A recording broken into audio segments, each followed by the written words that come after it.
What is up, guys? Reese back with another video, and today I didn't really decide how I'm going to change my channel, my name at least, because right now it's basic programming. I'm still programming, but I don't want to make videos on it. So I have been recently getting into game collecting, and I've been collecting for about a month now. So I'm going to be starting a beginner's gaming channel. These are retro video game consoles, not newer consoles. But I figure one more person in the community isn't going to hurt anybody. So this video is going to be a game room tour so you guys can see what it's like. Just collecting after a month. I only make $20 a week, so I don't get a lot of money. So this is perfect for anybody who is the same as me. It doesn't make a lot a week because the rest of my check goes into my bank account. So didn't decide what I'm going to name this channel. Maybe you guys can put something in the description. So let's get on with this game room tour. As I said, guys, I just started collecting, so I don't know if this is a lot to you guys or not, but it sure is a lot to me. So let's start off with the first console. This is my Nintendo Entertainment System, and when I bought this, it didn't come with the lid, and the 72-pin connector, which causes the blinking red light problem, sucked. I had to buy a new one. I bought a new lid. Got the whole thing for $20, and I also got 3 games. Next is the ATARI 2600 VADER Black version. For some reason, this version is more expensive on Amazon compared to the regular 6-switch, but you have regular on, off, color black and white, game select, reset, difficulty, power, same thing usual. The only reason it's not 6-switch is because difficulty and, both difficulties were put in the back. And I forgot to unplug my remote. Put it in my bin. Next we have the 16-bit Sega Genesis. This was not the first Sega, this is the second model. And there's also the Master System before this. The only game I have for this is Sonic. I have never played this though because I ordered an AV cable about 3 weeks ago, and I still didn't get it, so still waiting for this. Don't even know if it works yet, although the lights do turn on, but you never know if it outputs. Next is the PlayStation 1. I'm going to do a beginner's buying guide series, but if you're going to start, pick the PlayStation 1. I know you want to collect all these retro consoles here, but this is only $20, I kid you not, all the hookups, controller, and it's a really great system. I know I wanted to collect for the NES at first, and I was stubborn. Didn't even look at the PlayStation 1 because I didn't think I'd like it. But I only have one game for it, but I do love that game, and that's Soviet Strike. Moving down from the games, we're going to go to the Sega Dreamcast. I just got this puppy yesterday for $30, along with the controller and all the hookups. So this had the usual DVD port, and this is in like mint condition, let me tell you. Power switch.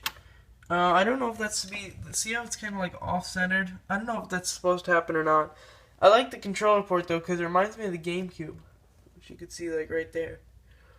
The next system isn't mine, but it is, it's been in this room for a while. I technically only have the systems that I just showed you. We've had this since we were a kid. This is all of ours, all of my brothers. So this is the Pokemon Nintendo 64, and I have some games for that I'll go over here in a minute.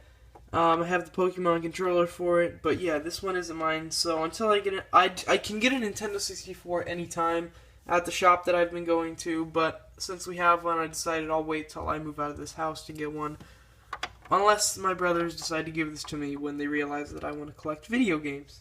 And finally, every game room cannot be completed without a Wii, which is only like $50 online right now, which is not a bad price. That's like 3 weeks of saving up for me.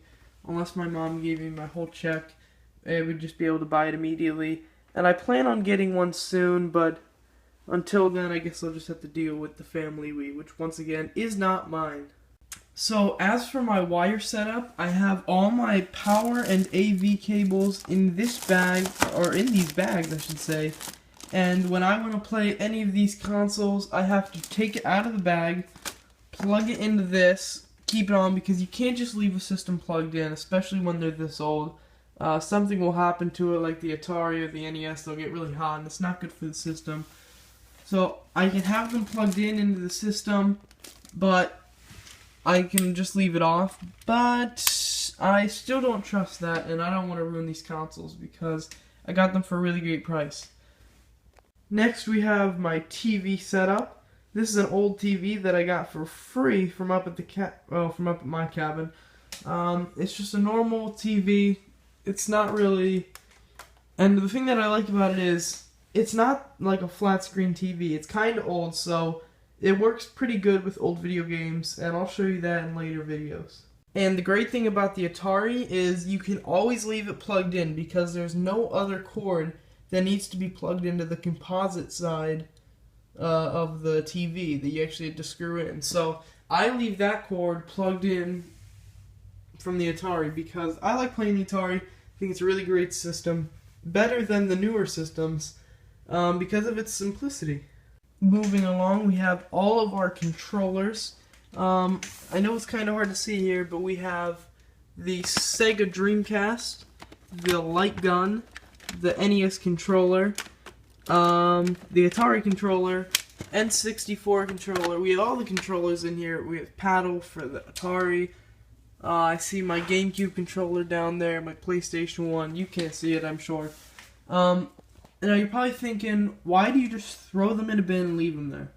Because it becomes a hassle to plug them in to their consoles and leave them plugged in. I used to have that set up, and I might be able to throw a picture in here. If I don't, I'm sorry. I might have forgot to do that. So next, let's move on to the game. So before I got my job, I wanted to have 20 NES games. And I ended up only having 19, but I also didn't think that I'd collect all these systems. And I have some pretty good titles, so let's just go through them. Super Mario Bros. Duck Hunt. It's not an expensive game, but I consider it a great title. RoboCop, Spider-Man, World Class Track Meet, Top Gun, worst shooter game in the world right there. Jackal, Airwolf, Batman, Stealth, ATF, The Simpsons, Rambo, Solar Jetman. Gumshoe is a great NES light gun game. If you love using the light gun, I recommend it. Gyromite, Iron Tank, Star Tropics, Back to the Future, Super Mario Bros. 3. I'm doing this effect here. I love Super Mario Bros. 3. And Fax Xanadu, which is a... Actually, wait, what was... There was a remake name for it. It was like Fez Xanadu or something. I don't know. It's not actually called Fax Xanadu. Next, we move on to my Wii games. But, before I do that, I also have a Game Genie back here. Just letting everybody know. So my Wii games, I have Super Mario Galaxy, Super Paper Mario, Disney's Epic Mickey, which is actually a really good 3D game, Star Fox for the GameCube, Super Mario Sunshine for the GameCube, and 2 Mario movies. And guys, by the way, my 3DS is downstairs. That would go there, and I have a bunch of games for it. But since I don't like the 3DS that much, I'm going to move on to keep the consoles going. Donkey Kong 64, I never played it, don't have an expansion pack for it. Banjo-Kazooie, Super Smash Bros., and the Lego Racers. And the Atari guys, Yar's Revenge, Centipede, Berserk, Missile Command, and the classic Frogger. And I don't even have a Super Nintendo, but I plan on getting it soon. But for the Super Nintendo, I have Uni Racers. That's right, it's a really popular game, and I love it. So that is my collection, guys. I hope you guys enjoyed. If you want to see more videos on my collection, like reviews, comment down below, and I'll see you guys next time. Peace.